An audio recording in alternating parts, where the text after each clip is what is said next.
Hello everyone and welcome back to another video from Apps Academy. In this video, I'm going to show you how to download the Fedex application on your iOS device. So let's get started right away. First of all, open up the iOS App Store on your device. And once you open it up, tap on the search box and then type in Fedex and start your search. Once you find the Fedex application, tap on it and you will see the Get button. Just tap on the Get button and this will begin the download and installation of the Fedex application on your device.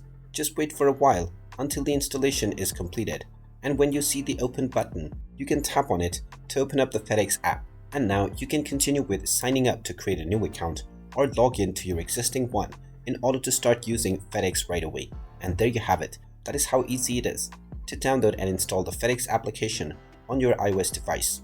If you find this video helpful, make sure you hit that like button and subscribe to our channel if you haven't done so already. Also ring that notification bell to never miss another update from us. Thank you for watching and I will see you again in the next video.